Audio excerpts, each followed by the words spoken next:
하나님 말씀 보겠습니다. 오늘 하나님께서 우리에게 주시는 말씀 신약성경 마가복음 12장 35절에서 44절입니다. 다 찾으신 줄 알고 제가 하나님 말씀을 받들어 읽도록 하겠습니다. 이것은 살아계신 하나님의 말씀입니다. 귀에 기울여 들으십시오. 예수께서 성전에서 가르치실세 대답하여 이르시되 어찌하여 서기관들이 그리스도를 다윗의 자손이라 하느냐. 다윗이 성령에 감동되어 친히 말하되 주께서 내 주께 이르시되 내가 내 원수를 내 발 아래 둘 때까지 내 우편에 앉았으라 하셨도다 하였느니라. 다윗이 그리스도를 주라 하였은즉 어찌 그의 자손이 되겠느냐 하시니 많은 사람들이 즐겁게 듣더라. 예수께서 가르치실 때에 이르시되 긴 옷을 입고 다니는 것과 시장에서 문안받는 것과 회당의 높은 자리와 잔치의 윗자리를 원하는 서기관들을 삼가라. 그들은 과부의 가산을 삼키며 외식으로 길게 기도하는 자니 그 받는 판결이 더욱 중다리라 하시니라. 예수께서 헌금함을 대하여 앉으사 무리가 어떻게 헌금함에 돈을 넣는가 보실세. 여러 부자들은 많이 넣는데 한 가난한 과부는 와서 두 렙돈 곧 한 고드란트를 넣는지라.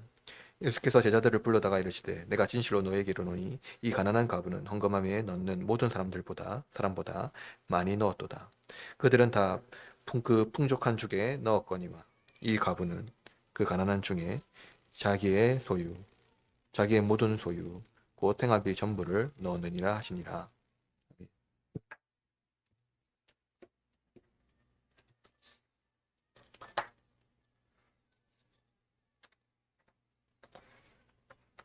오늘은 마가복음 41번째 강의이고요.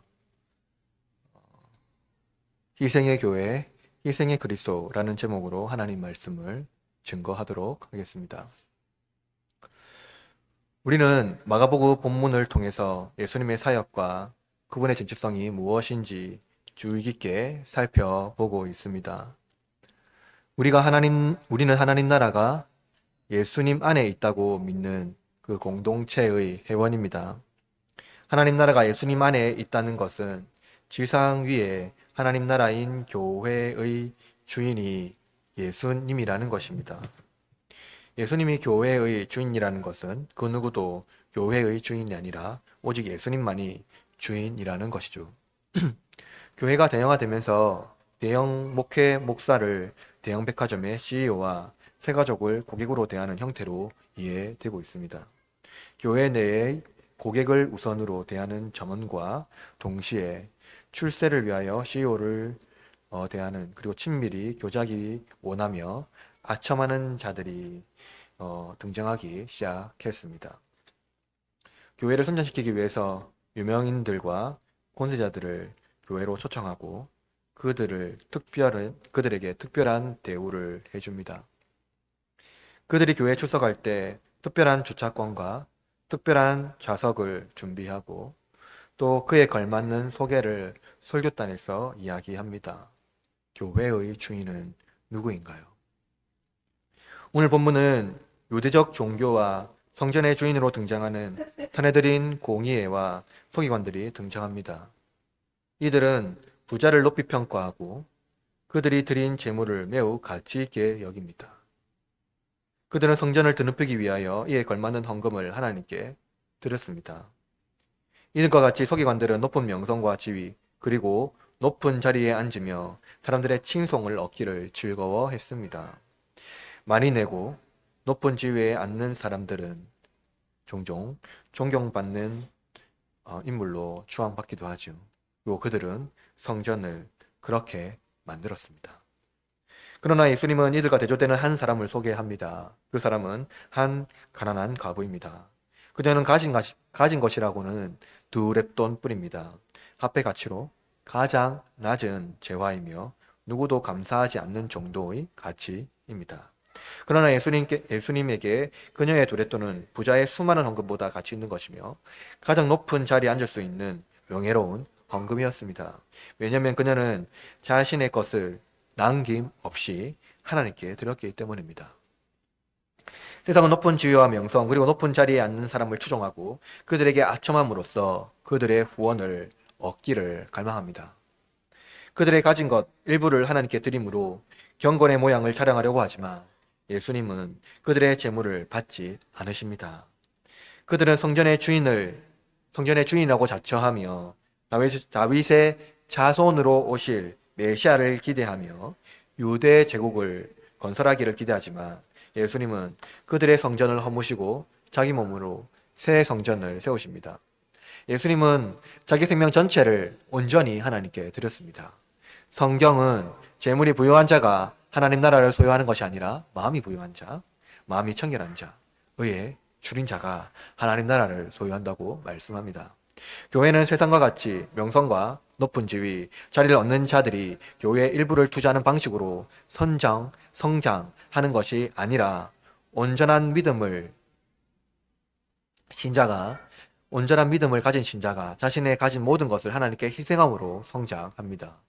그러므로 교회는 세상의 방식으로 존재하는 것이 아니라 독특한 방식, 곧 예수님을 소유하고 제자도를 실천하는 방식으로 성장한다는 것이죠. 그럼 오늘 제가 여러분에게 설교하는 목적은 이것입니다. 여러분이 성전에서 예수님이 자신을 돌보지 않는 희생을 본받고 경건한 삶을 살도록 하는 것입니다. 오늘 본문의 말씀을 통해서 교회 존재의 목적, 그리고 그리스도께서 성전에서 행하는 놀라운 은혜를 경험하는 시간이 되기를 바랍니다. 먼저 성전의 주인이며 다윗의 주이신 그리스도입니다. 예수님은 성전에서 무리를 가르치고 계시죠. 예수님은 서기관들의 어떤 그 메시아 사상인 그 그리스도를 다윗의 자손이라고 말하는 그 사상에 대하여 예수님은 의문을 제기하십니다. 이는 유대인과 서기관의 전통적으로 이해해왔던 바로 그 메시아 사상인데요. 유대인들은 메시아가 위대한 다윗보다 더 위대한 자손이라는 것에 아마 동의했을 것입니다. 그러니까 위대한 다윗보다 더 위대한 자손으로 오실 것이라는 것에 동의했다는 것이죠. 서기관들이 이해한 다윗의 자손은 승리주의적인 해석을 기초하여서 메시아 사상을 이해한 것입니다. 왜냐하면 서기관들은 메시아가 다윗의 왕권을 계승하며 세상을 통치하며 다스릴 것이라고 생각했기 때문이죠. 이들에게 다윗의 자손은 이 땅 위에 하나님의 법과 제도를 세우고 이방인의 지배에서 이스라엘을 건져내며 다윗과 솔로몬의 시대에 그 전성기를 세울 강력한 군주와 같은 통치자였습니다. 그들이 생각한 메시아는 유대주의 왕권을 세상 나라에 영원히 세울 군주였다는 것이죠. 유대주의적 메시아는 그리스도가 다윗보다 위대한 군주적 통치자로 오실 것을 기대한 것입니다. 따라서 유대인이 생각한 하나님 나라는 이방 나라와 그 이방 민족을 제거하고 유대인이 세계를 통치하는 나라입니다. 그러나 문제는 그리스도가 어떻게 다윗의 자손인가 하는 이 예수님의 제시한 질문입니다. 왜냐하면 유대인의 메시아 사상은 선지자들의 예언을 오해했을 뿐만 아니라 하나님 나라와 하나님의 성품을 심각하게 오해한 것이기 때문입니다. 성경을 단편적으로 보지 않고 성경 전체를 하나의 이야기로 본다면 하나님은 이방인 또는 이방 나라를 제거하는 것이 아니라 이방인을 회복하는 것을 알 수가 있습니다. 이는 하나님 나라가 세속 영역의 그 통치에 갇혀 있는 것이 아니라 하나님의 나라는 우주적 통치를 실현하는 것을 말해주고 있는 것이기 때문이죠. 그러나 유대인과 서기관은 사두개인이 예수님께 질문했던 지상의 삶의 연소적인 의미로서 부활을 하나님 나라와 같은 맥락으로 이해하고 있는 것입니다. 즉 세속적인 방식으로만 하나님 나라를 이해하고 있는 것이죠. 이에 예수님은 유대인들의 세계관이 지지하는 그 시편 110편의 말씀으로 그들을 가르치는데요. 오늘 본문 36절 말씀 읽어볼까요? 본문 36절 시작. 다윗이 성령에 감동되어 친히 말하되 주께서 내 주께 이르시되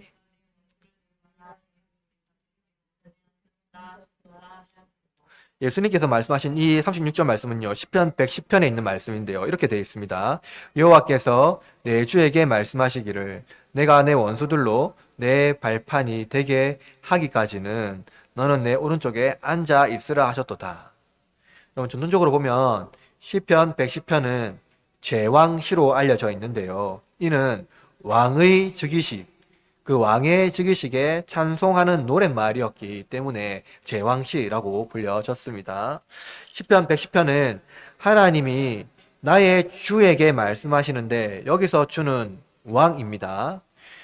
그리고 시편 110편은 다윗이 이제 시편이거든요. 그래서 시편 110편 보면은 하나님이 여호와께서 내 주께 말씀하시기를 되어 있는데요. 하나님이 나의 주에게 말하고 있는데 여기서 내 주는 누구냐면 왕이라는 거예요. 왕은 뭡니까?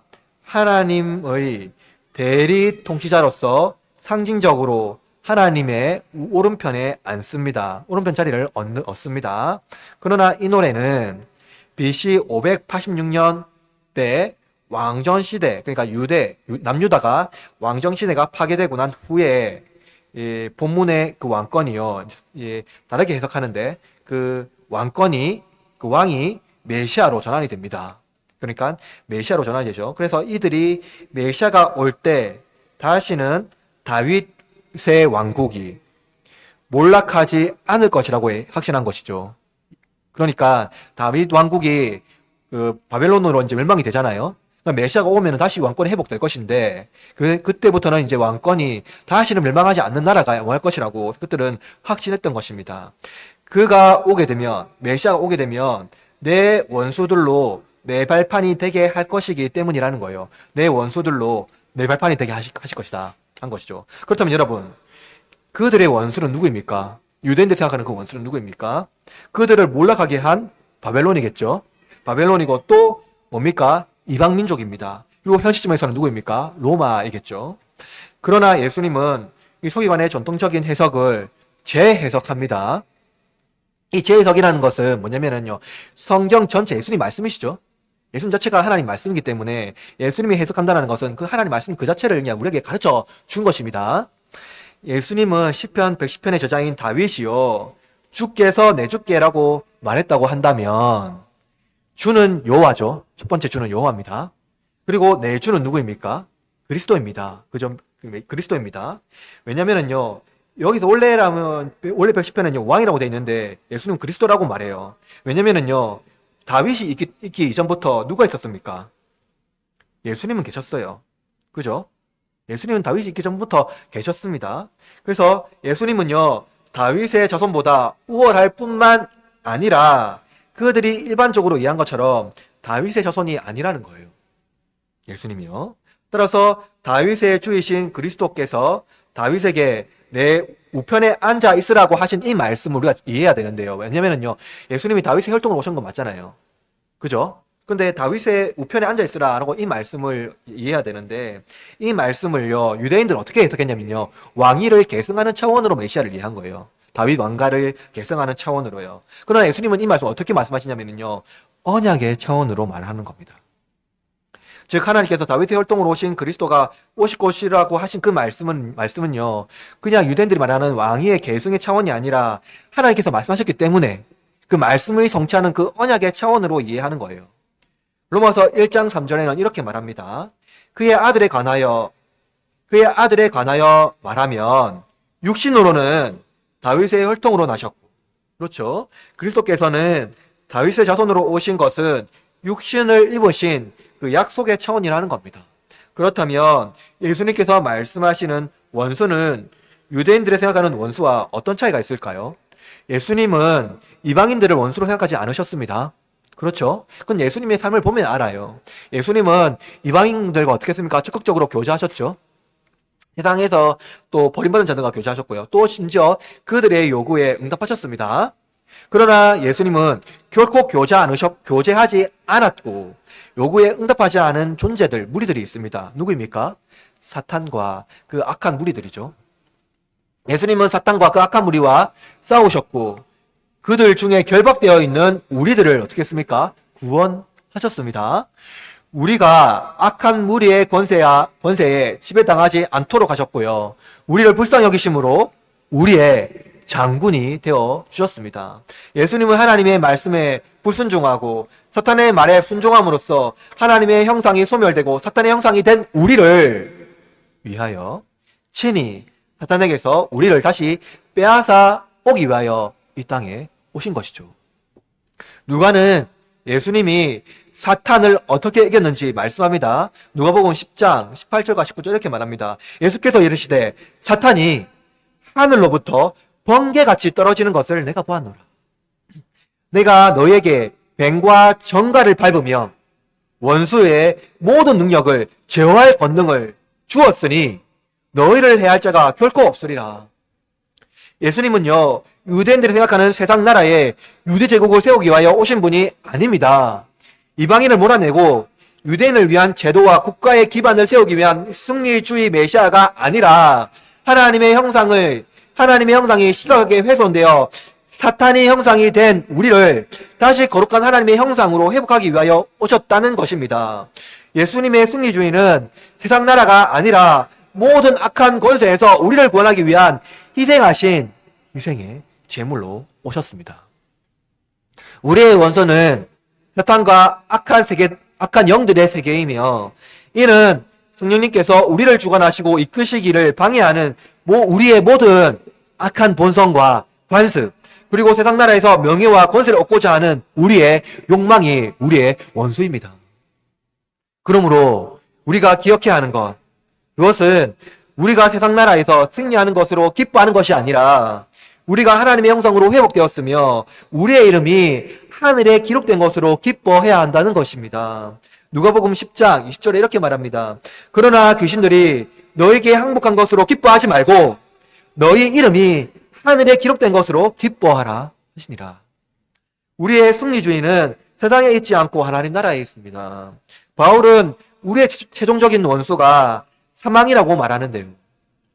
사망은 썩고 부패하고 없어지는 존재에게 반드시 닥치는 운명입니다. 그러나 예수님은 이 원수에게서 승리하셨죠. 이것은 죽고 없어지는 다윗의 왕권을 계승하는 다윗의 자손이 아니라 하나님의 아들이라는, 예수님이 하나님의 아들이라는 것을 분명히 보여줍니다. 왕권은 썩고 없어지고 없어집니다. 그것은 언젠가는 파멸이 되겠죠.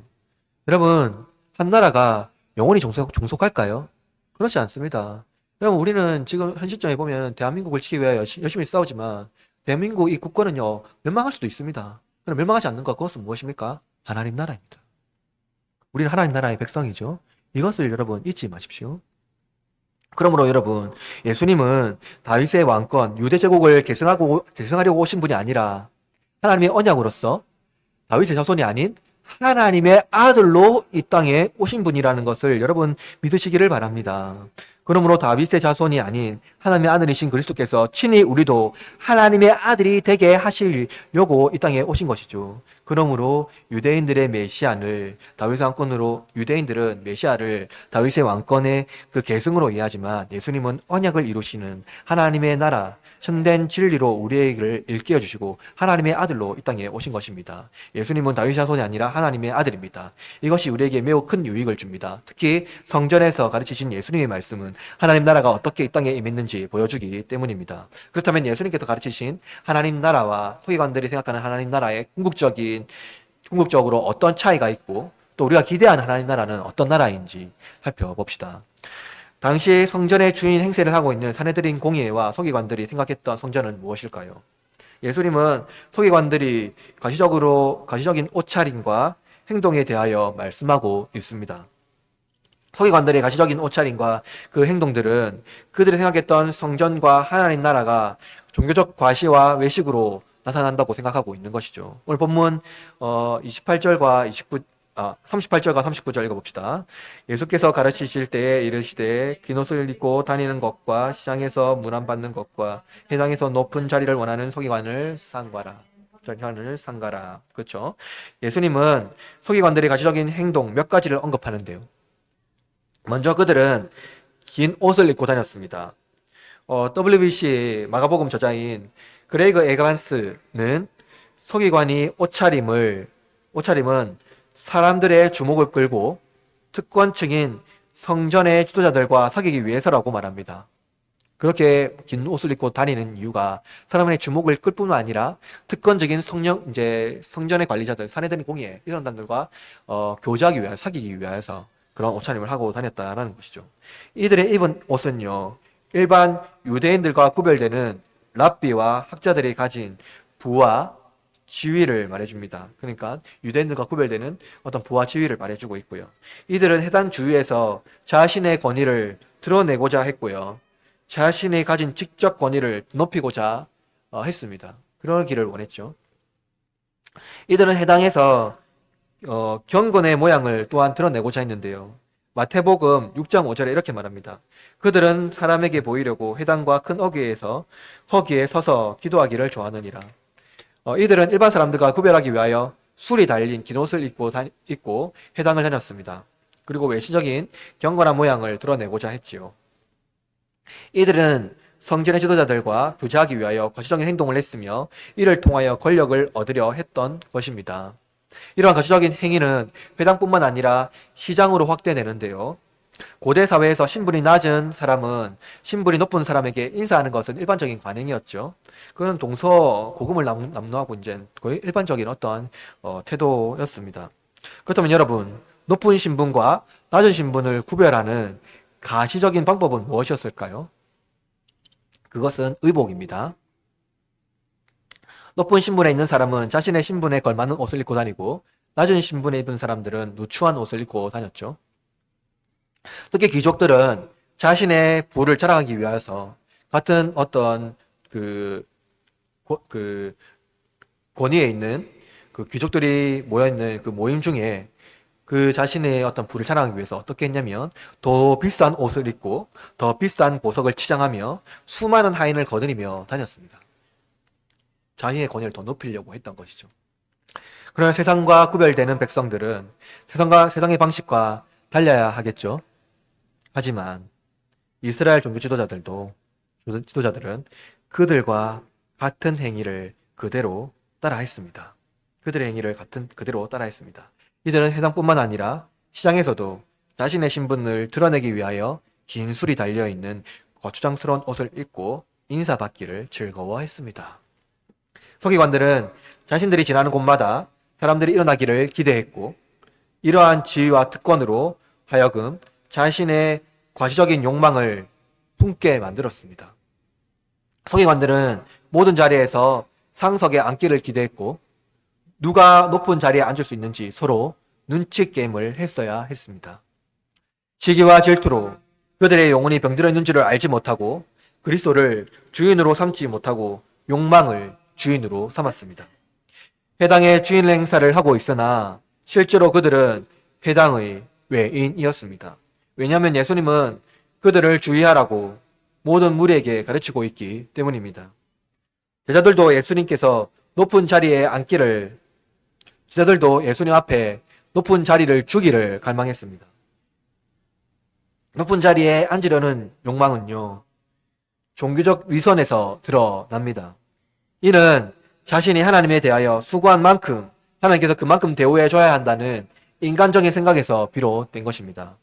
하나님께서 나를 이렇게 대하시면 안 되지 라는 생각은 근본적인 욕망을 주인으로 삼는 생각에서 비롯된 것이라는 것이죠. 옛 교회, 옛 신앙은 율법적 행동에 대한 보상과 대우를 받기를 기대합니다. 그것을 원하죠. 이러한 신앙은 교회가 세상 속에서 차이를 만들어내지 못합니다. 그러나 예수님은 우리를 사랑하신 아버지의 그 사랑을 실제로 드러내기를 위하여서 가장 높은 자리에서 가장 낮은 자리로 내려오셨습니다. 세상은 성공과 명예를 얻기를 원하지만 예수님은 이러한 세상에 희생을 위하여서 오셨습니다. 만약 종교가 세상의 빈곤한 자들을 억압하고 출세를 목적으로 타인에게 존경심을 이끌어 내려 한다면 종교는 세상에 쓸모가 없어져 버려져 버리게 될 것입니다. 본문 40절 말씀해 봅시다. 40절 시작. 그들은 잔에 삼키며 외식으로 그에게 기도하느니 그 받는 판결이 그렇구나. 서기관들은 어떤 방식으로든지 가부의 가산을 삼켰는지는 알지 못합니다. 그러나 어떤 경우에라도 종교적인 권력과 존경심을 이용하여서 사회적 약자의 자산 혹은 신체를 탈취하는 자들은 더욱 심각한 판결을 받게 될 것이라고 말씀합니다.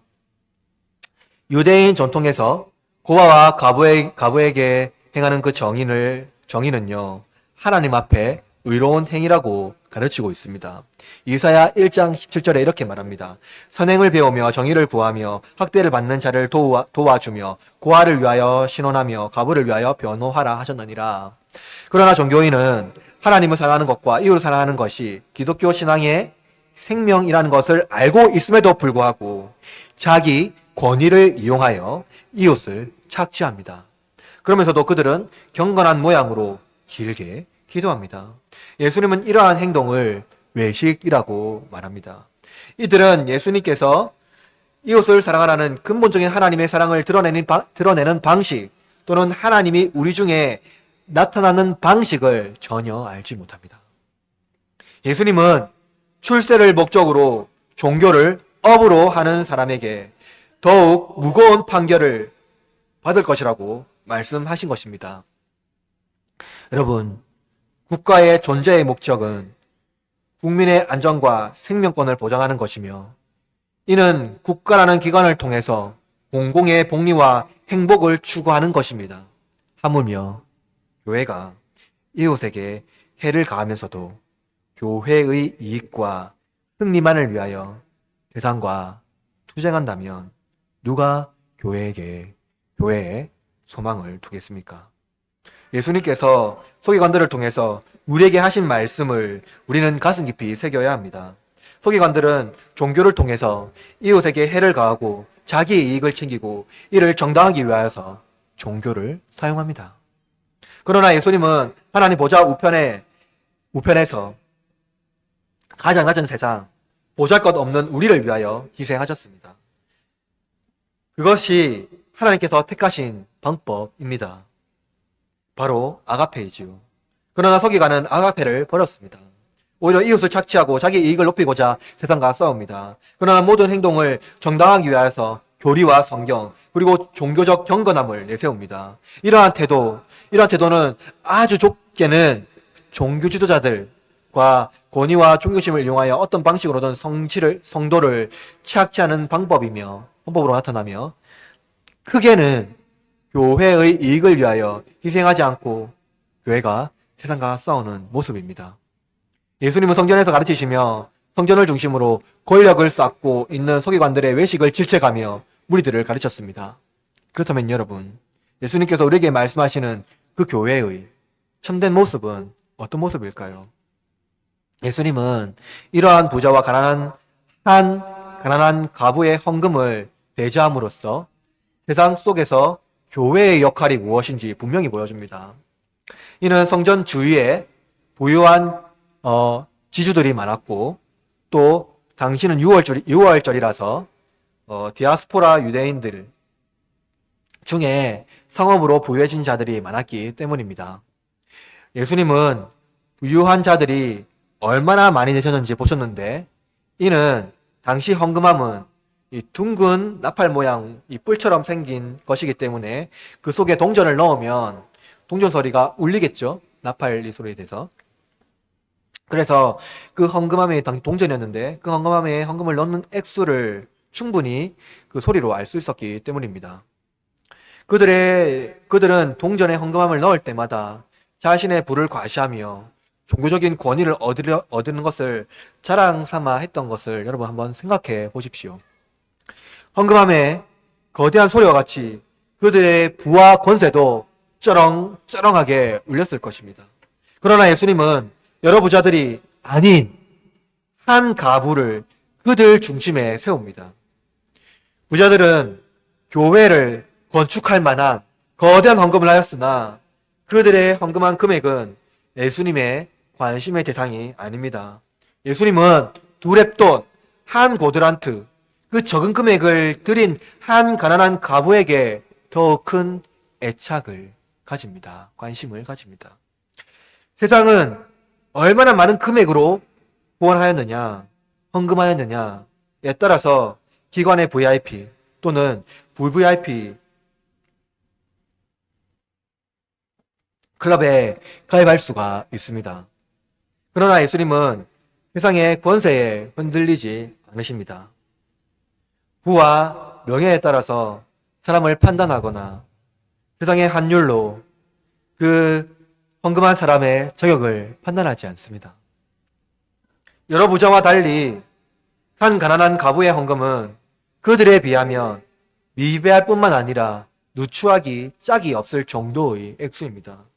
한 고드란트, 당시 유통하는 화폐의 가장 낮은 단위의 그 화폐였습니다. 예수님은 아주 적은 금액을 헌금한 여인을 두고 제자들을 부르시고 또 무리들 중에 가르치시며 이렇게 말씀합니다. 같이 43절 말씀해 봅시다. 43절 시작. 예수께서 제자들을 불러다가 이러시되 내가 스스로 너희에게 보니 이 가난한 과부는 헌금함에 넣는 모든 사람보다 많이 넣었다. 우리는 헌금을 많이 한 사람의 그 권위를 매우 중요하게 생각합니다. 헌금을 많이 하면 많이 할수록 그 사람은 더욱 존귀한 대우를 받게 되겠죠.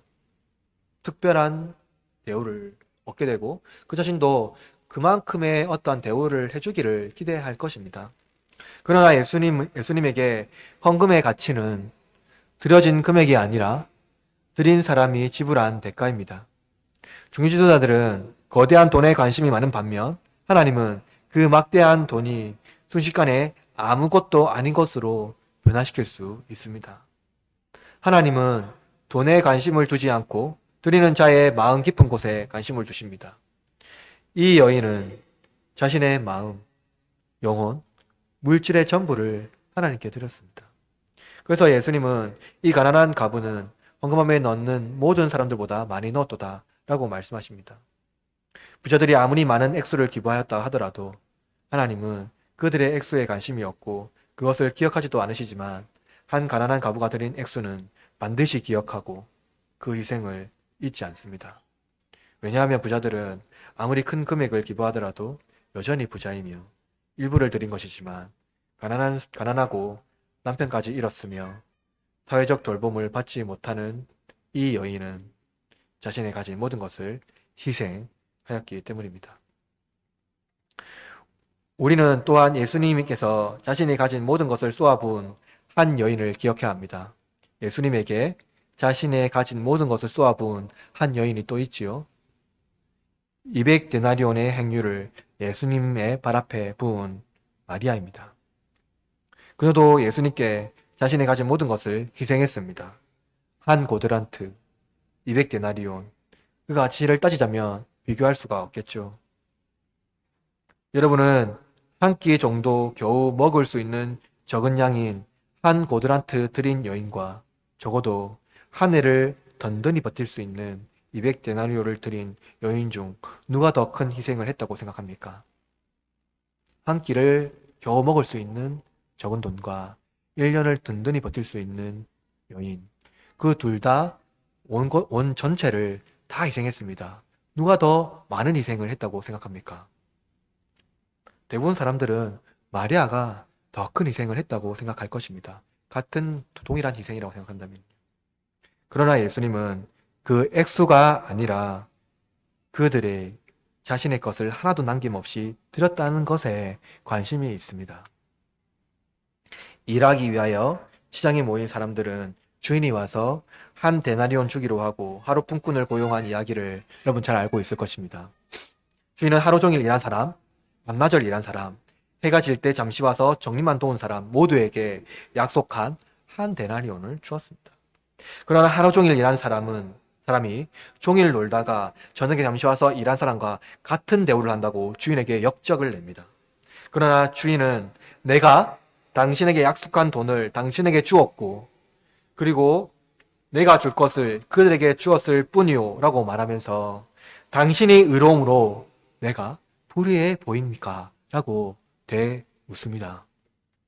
일반 세계에서 정의는 부자나 가난한 자나 모두가 자기가 희생한 만큼 대우와 보상을 받으려고 합니다. 그것이 정의라고 말하죠. 이는 우리가 서기관들과 다르지 않는 과시적이고 명예를 중심으로 살아간다는 것을 보여주고 있습니다. 모두가 여기에 포함되어 있는 것이죠. 내가 희생한 만큼 나를 대우하지 않는다면 정의롭지 않다는 것입니다. 우리는 서기관과 같은 사람을 싫어하고 그들을 증오하지만 우리 내면에 서기관이 자리 잡고 있습니다. 과시적인 모습이 우리 중에 있고 희생에 대한 보상은 너무나도 자연스러운 것입니다. 그러나 이 가난한 과부를 보십시오. 그녀는 무엇을 기대하고 희생한 것이 아닙니다. 예수님께서 그녀에게 하신 말씀으로 우리는, 그리고 우리 교회는 교훈을 삼아야 합니다. 본문에 44절 말씀 읽어봅시다. 44절 시작. 그들은 다 풍족한 중에 넣었거니와 가난한 중에 자기. 여러분, 가난한 사람이 자기 생활비 전부를 투자하여 출세하려는 것이 아니라 희생했다는 것입니다.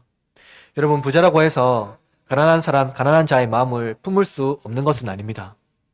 부자도 충분히 가난한 자의 마음으로 하나님 앞에 넣을 수 있습니다. 또 가난한 자는 자신의 마음으로 자신의 가진 것을 충분히 드릴 수 있습니다. 그것만으로도 충분히 드릴 수 있습니다. 본문에서 서기관들과 부자들의 가장 큰 문제는 무엇입니까? 그들의 과시적인 마음과 행동입니다. 우리의 내면에 서기관과 부자가 너무나도 크게 자리 잡고 있습니다. 과시적인 마음이 우리를 짓누릅니다. 인정받고 과시하고 싶은 욕망이 우리를 짓누르고 있죠. 그것이 없는 자, 인정받고 싶은 욕구가 없는 자가 누가 있겠습니까? 우리의 겸손함이 종종 우리의 욕망 때문에 실패하지 않습니까?